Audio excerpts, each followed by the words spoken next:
Hey, everybody, and we are sunny and live here on our office hours today. I normally block this off, but I wanted you all to get a chance to see my wonderful, kind of alive Christmas tree in the spirit of Olivia Perez Breland behind me. It's going away next week. I want another week of it with the kids. I also appreciate if you see that little jersey back there, that number 12, Randall Cunningham from the Philadelphia Eagles. And oh my gosh, it's really bright now. So Randall Cunningham from the Philadelphia Eagles.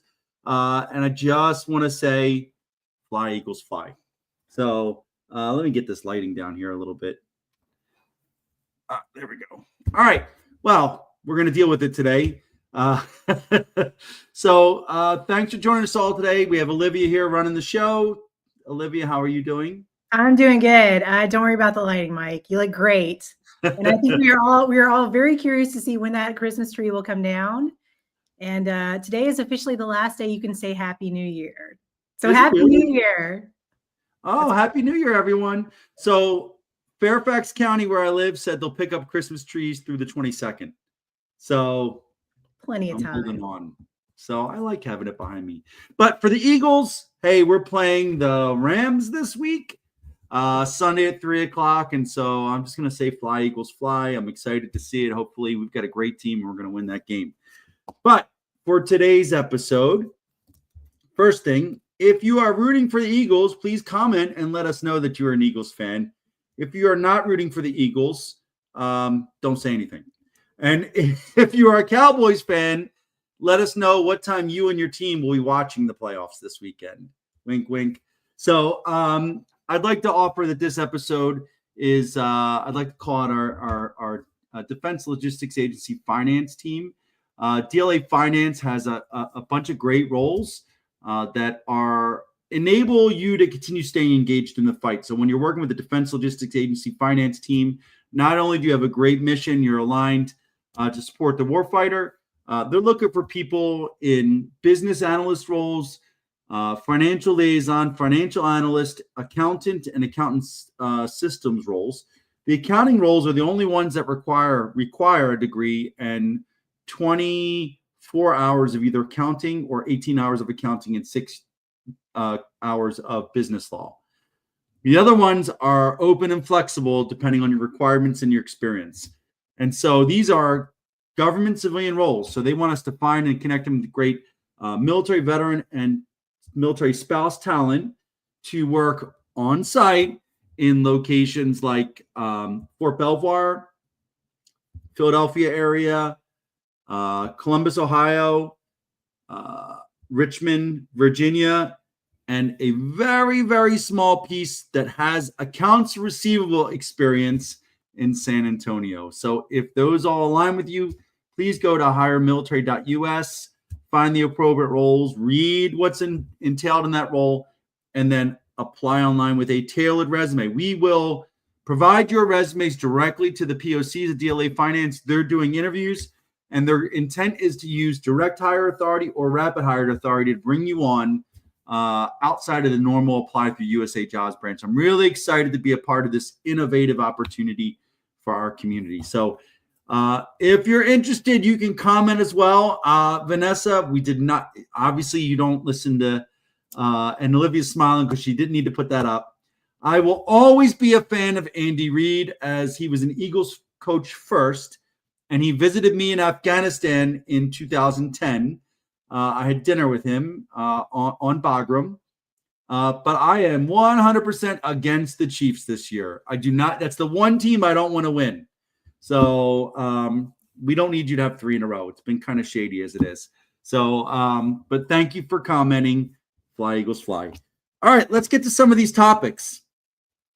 So I posted this morning. I was going to kick you off. I was going to segue you into that, Mike, there. So yeah, if anyone saw your post today, we were talking about timelines.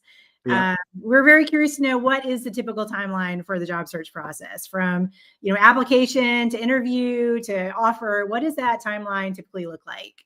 Yeah, I use typical because every company is a little bit different, and the situation dictates how fast they bring you on board. But I believe Stephen Weston from Verizon came up and said, and he's been doing this in a long time for a very big organization, that the national average is about 35 days. And he's seen a lot of roles go take up to 90 days to bring people on. But what I'll share is that you got to understand how the process works. And so typically you'll apply online, right? And it could take a week or so for a recruiter, if you align with the job and meet the requirements, for a recruiter to set up a recruiter screen or a phone screen, right? And that's an opportunity for them to talk to you, see if the person matches the resume, and whether or not you're going to be a best candidate they're going to forward for the actual interviews. And so that's a week or so for that. And they're going to interview a whole bunch of people before they move it forward. So you're talking a week to 2 weeks typically till you get scheduled with a hiring manager or an interviewing person to do the actual interview, right? And that's, impacted by vacation, it's impacted by matching schedules and everything else like that. So you've got a week to 2 weeks for the interview. Then if there's a second panel, add another week to 2 weeks. They got to figure out who they're going to move forward, who's going to do the interview, match the schedules, right? So you get through all of that. Then they got to make a decision on who they want to make an offer to. So you figure another week to 2 weeks for them to make a decision on who they're going to make an offer to, get all the people in places. And then the recruiter will typically call and discuss like the offer, because they don't want you to walk before they get the offer out. And so if you're doing a salary negotiation, which I always encourage people to do, that's another week to 2 weeks for a salary negotiation. And then once you say, yes, I'm good, you're a week to 2 weeks to get the offer letter out. HR's got to send it out.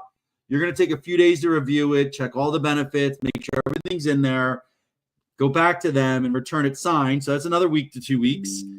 And then they have to, once everything's done, they got to schedule you for a start date, which is typically a week to 2 weeks.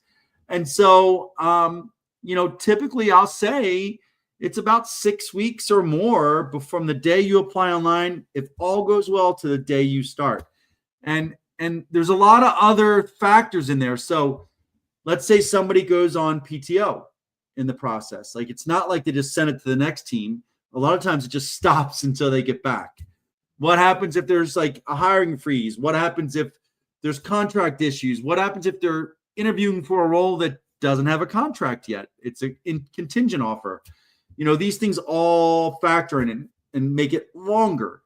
I interviewed with one tech company, and it took like 4 months for me to come in second. But the final phase was they flew me out to Silicon Valley and had 6 30-minute interviews back to back to back. So, scheduling that day, scheduling the travel, the flights, all that stuff. So I will just say there's a lot of factors that way. And then if it's a small business, if it's for a billable role that they're behind on, that they got to get somebody in the seat, if you're the only candidate, there's a lot of ways that can shrink and shorten the process as well. So I just want really people to understand, take the time to understand what goes into the process, and really remember, this is so important for people to understand. Time moves differently for a job seeker. For a job seeker, like they said, they call me in 2 to 3 days. It's been 2 to 3 days or 4 days, and you're like waiting, you're getting angry. For the recruiter or the hiring manager or whomever, it's like, oh my God, that was just yesterday, because we're all so busy in our lives. And so I just want people to show a little bit of grace, a little bit of understanding, follow up. If you follow up more than once, and you're not getting responses, you're probably not a best candidate. You did get your feedback that way.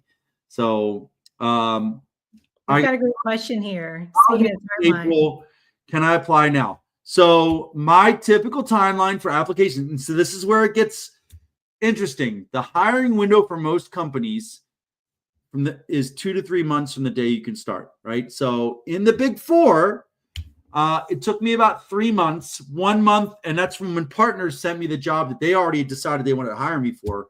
I added an extra month onto the process because I was negotiating from manager to senior manager. So that added a bunch of time. They had to get approval. So I will typically say you can start applying online to jobs that 2 to 3 months from the day you can start. So if you can start in April, Alex, February, March, yeah, you can start applying now. Some jobs you won't work for. the larger companies, you absolutely will. Most of the big four and the big consulting companies told me to come back to them when I was 90 days out. So yes, I would say you can do that.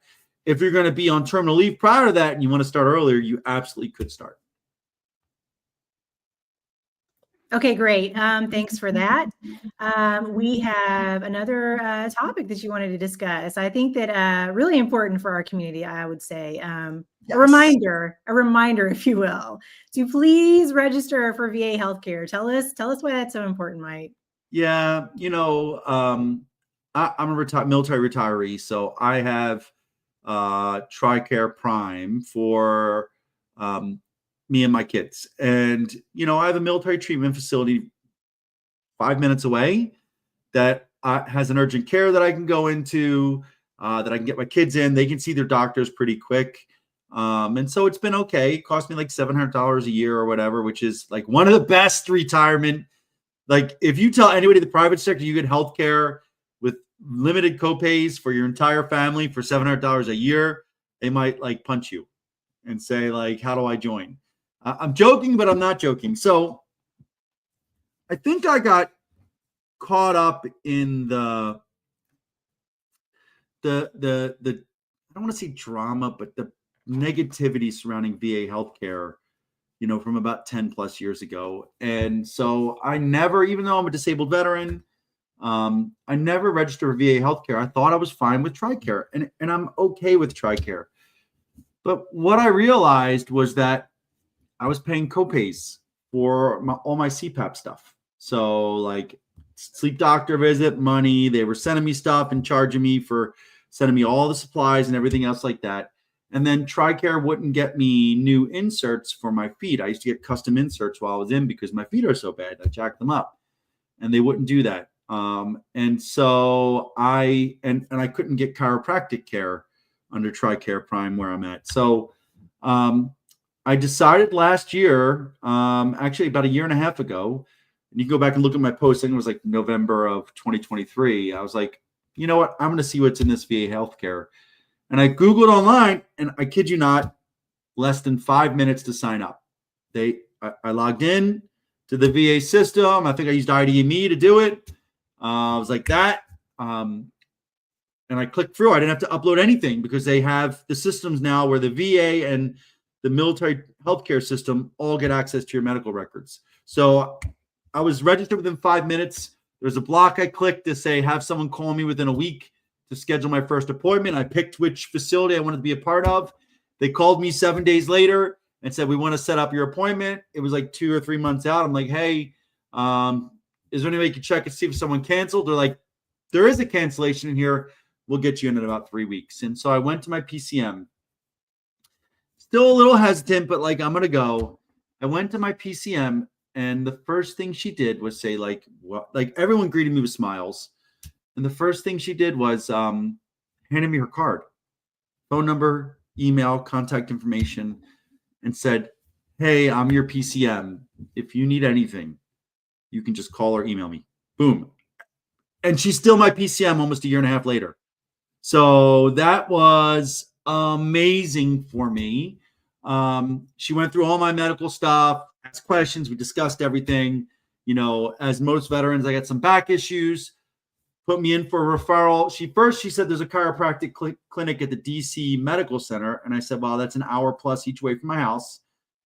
What do we do? She goes, I'll put you in for a referral to community care.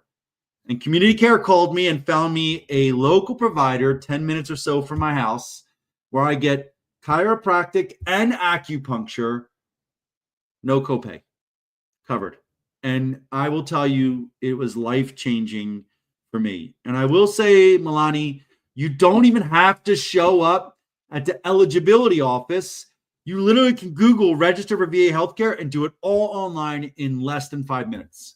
It's that much easier. So I got my chiropractic care, my acupuncture. Like, I can't even tell you. I used to throw my back out 2 to 3 times a year. And knock on wood, life-changing, like quality of life improvement from this chiropractor.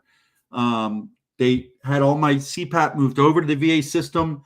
They sent me a complete new supply of everything. And I just go online to my health vet. and order new supplies when I need them. They just send them to me. They moved all my medications over to VA automatic. Like they either automatically send the stuff that's this, or I go on and click and say, send me a new bottle. They'll do it that way. And they give me 2 pairs of custom orthotics, no copays for any of it. And so it's been amazing, like incredible. I had a, I will say, it's not perfect. There are some archaic systems in there. You have to learn how to advocate for yourself. And so for me, I got these referrals. It took some time. And so I called my 1-800 my VA 411 number or something like that. I put it on my post from yesterday. And I told them I was having issues. They called the clinic one time, got me an appointment lined up. Another time, they gave me the contact information from my patient advocate who I spoke with, who walked down the hall and walked in and got me an appointment. So you have to advocate for yourself from your appointments. Another thing I learned is I do everything now. You can't, there's so many of us. It's hard. Like I remember talking to the sleep doctor, and she mentioned how many thousands of people they have registered just at DC Medical Center that they have to have annual appointments with. And I'm like, how do you fit it all in the day? So, at times it could be hard to get someone on the phone, but I don't call anybody on the phone anymore. They have a My Health Vet secure messaging app that, like, if my referral runs out, I message my PCM and say, my referral runs out. Can I get another one? She messages me back, or they call me and say, we just put it within a day to 2 days. And then I message community care, say my referral's in. Can you get it? They message me back within 2 days. The sleep doctor, I message them. Everybody has to respond within 2 business days. And so you get, not only do you get, the response without the stress, as long as you don't need anything right now, there's a record of the communication. So if you ever have to go to the patient advocate or whatever, you can just print that stuff out and hand it to them and say, look, I've been doing my part. And so I will tell you that the My Health Vet app has been amazing. And I've had some people comment on my post. I encourage you to go to my post yesterday and check it out and see the comments. The vast majority were amazing. I had a couple of people say that their provider wasn't amazing, but you just go ask for another one. I mean, you advocate for yourself. Somebody didn't agree with the advice from the doctor, go get another doctor, ask for a referral. Like, I just want the VA healthcare system, I believe, is the largest healthcare system in the entire country, if not the world. And so, any system that size, there's going to be some hiccups, and you just got to use those numbers, use the messaging app, and just, bulldog some of those things through on occasion. But I will tell you, from the ladies in the parking lot at the DC Medical Center, when I showed up, they all greeted me with genuine smiles, to the person who checked my ID card, to the person that checked me in, to the doctors, amazing. And I have both VA healthcare and TRICARE. So I have the option to use whichever one makes more sense. So if, it's just something to keep in mind. Question here from Christopher. So this is a good question. Again, we're not experts here on the VA, but we probably have just anecdotal advice here. Yeah, I see. Is it just for 20-year plus retired service members of ETS after contract? So I will tell you, if you are rated as a disability, even if it's at 0%, you potentially are eligible for VA healthcare. There's different tiers. I think Herb Hayes showed the different tiers for eligibility and stuff like that, and copays. So what I will say is that every service member, whether you did 3 years or 30 years, should go through the disability process. Just go to the VFW, American Legion, the Wounded Warrior Project, any of the big national, never pay someone to do it for you. Go to the big national veteran service organizations and just say, I want to file a claim for disability. They'll go through your records. They'll pull out anything in your medical records that could be eligible, and they'll file it for you. What some people say, I don't want to take it away. You're not taking away from anybody. I had a mentor that said, think of it like the military leased you, like you lease a car. So the Department of Defense leased you, and they're supposed to return you in the same condition that they received you, just a little bit older. And so if you lease a car and you return it and it's broken, you got to pay to fix that. So it's the same situation. So I just, whether you think you're eligible or not, I encourage every veteran to register for the VA healthcare, register for your disability, see if you qualify. And you never know, some of the stuff might come up years down the road. So having a record of it helps. Yeah, and Milani says that the VA has reps as well that will help veterans get their rating. So that's awesome to know. So definitely please take advantage of that. And the VA certifies the VFW, the American Legion Award. Their disability reps all get certified by the VAs to do the process. Mine was fantastic. And the beauty of going with a national level VSO is that if you need to file a supplemental, they can still do it for you. So for me, I had another thing come up. I just contacted the state service officer for Virginia for the VFW, and they're like, hey, send me the doctor's note. I sent them the doctor's information, like the printout of all the information. They said, all right, we just followed your supplemental claim. Within a week to 2 weeks, I had a new disability qualification call from a doctor. And then within a month, I had a new updated disability rating. And so I do recommend you guys, you can just do it virtually because you sign a power of attorney when you sign up. So nice. Well, let's move on to a more fun topic. It is the new year, and everybody is talking about those New Year's resolutions. So tell us about your 24-hour fitness journey. So, and it's interesting to go right from VA healthcare ability into 24-hour fitness. But, I have to do whatever I can to stay healthy. And so I sign up for the gym and I try to go 5 times a week and do something, whether it's just walking on the treadmill, whether it's a little bit of light weightlifting or whatever, but trying to stay healthy, and kind of keep that fitness going. So what I noticed one night this week when I pulled up, I literally had to park in a separate parking lot because every spot was taken. Even the spots all around the gym were taken. And I walked in and the place was mobbed as I had never seen it, right? And because I was gone last week in Clearwater with the Veteran Service Brands team. And I was thinking about this as I was walking on the treadmill. It made me sad because I knew within about a week or so, half of those people were going to be gone. Those people all made fitness resolutions. They all signed up for a contract with the gym, and the vast majority of their resolutions are gone within 2 to 3 weeks. And so it kind of made me think about the transition as well, and how we need to build healthy habits and stick with things for a period of time until it becomes habit. I've posted just about every day for 8 years. That's how I've got this large audience, and I know it works for me. But it's become a habit. Like it's a habit when I go to something to grab a photo. It's a habit when I tell a story to write a note. It's a habit when I see something interesting to write about it. And so what I will say to everyone, what's sad about the 24-hour fitness thing, not the gym itself, but after about 30 days, it becomes habit, or it becomes easier to maintain the habit. And so what I would encourage everybody, if you're just getting onto LinkedIn, if you're just starting your transition, the thing I usually recommend is a 30-day posting challenge. And you can have accountability partners involved in this, but just commit to posting something every day for 30 days. You can even post like, screw you, Michael Quinn. I can't believe you made me do this. This is my post for the day. And I will probably click on it and laugh my you-know-what off. But I do, for everything that you're doing regarding the transition, there's so much work involved. And if you could just make it a habit, you'll break through and find your success. Nice. Okay, good advice.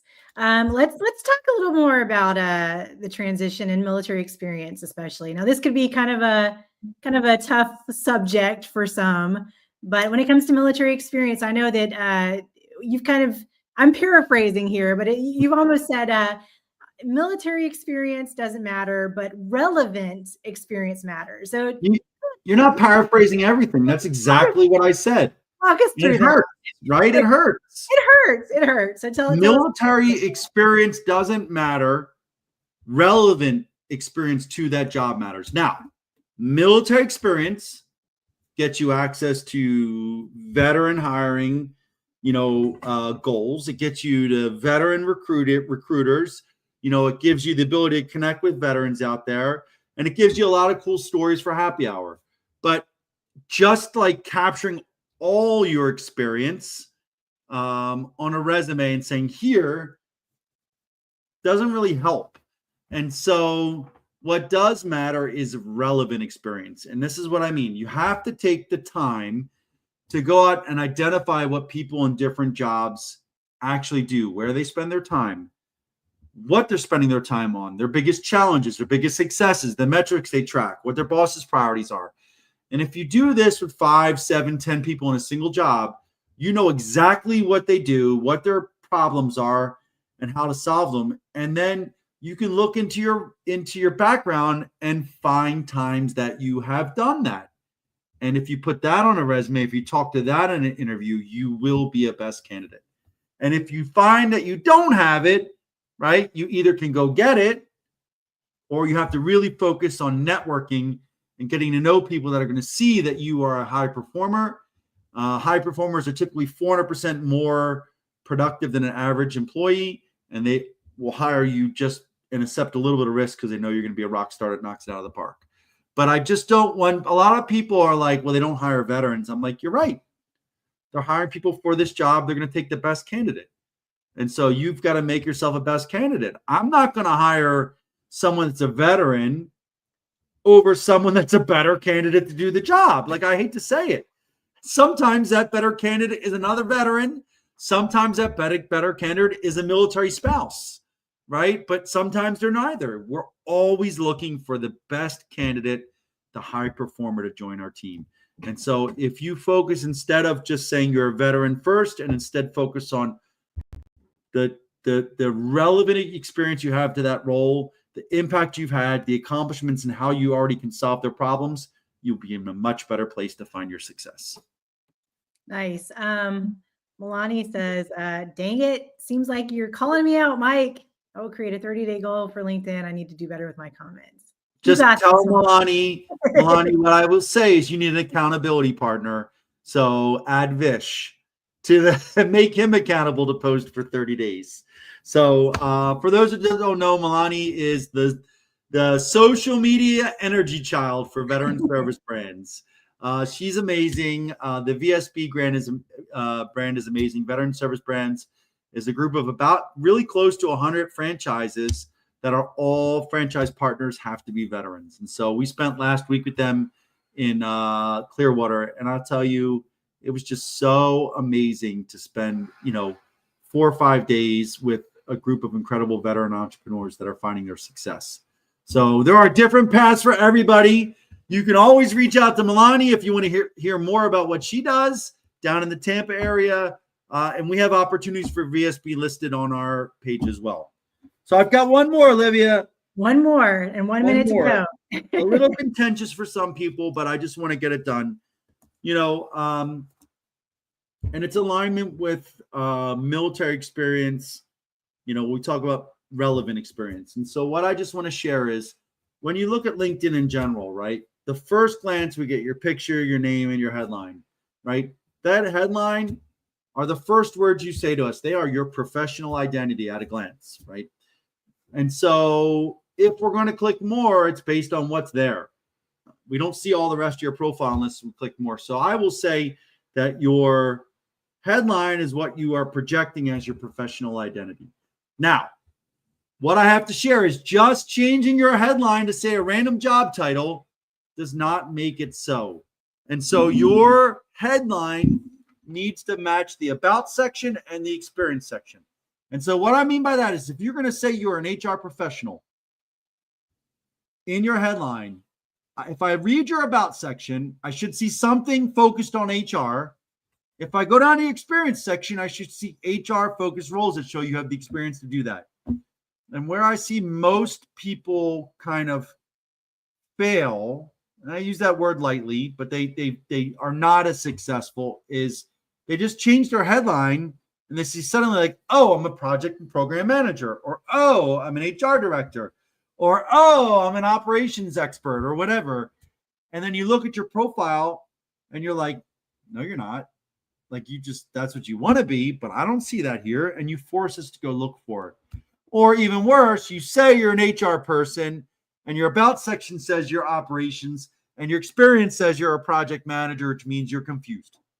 And, I would be hesitant to hire you for any of them without a lot of engagement, because you may say you're one, but how do I know you don't want to do one of the others along the way? And so I just tell people my advice when it comes to LinkedIn, especially for transitioning military, is the first thing I want you to do is focus on getting your profile to reflect your current professional identity, which is your job title, your rank, your last X number of years of assignment. Don't go back much further than 10. And then use that professional identity as an active duty guard or reserve service member to reach out to veterans in industry who will see who you are, what you have in common in a glance, and just ask for some advice and to learn more about what they do. It makes networking with our community so much easier. And the last thing I'll say, because I know I said it, but I just led myself in another, LinkedIn.com/military is how you get your free year of LinkedIn Premium. Military, not transitioning anymore, military get a free year of LinkedIn Premium every year for their entire career. So if you don't have Premium now and you're active guard or reserve, you register, you get a year. If you are still in for one more day after that year's up and you register, you get another year. And you keep doing that while you're in. Whenever you're out, it expires, you're no longer in service, you get one more year as a veteran. And military spouses get one every PCS, and I believe it's 6 months before separation. So please go take advantage of it. There's a lot of cool tools there. And if you come to my Mastering LinkedIn webinar from 7 to 9 p.m. on the 23rd with the USO team, I'll tell you more about that. And that's all I got right now, aside from fly, Eagles, fly on the road to victory. Go ahead. Thanks for that closeout tune there, Mike. We really appreciate that. Thanks everyone for joining us today. We really appreciate y'all tuning in, and we will see y'all next week. Bye, everyone. Bye, everybody.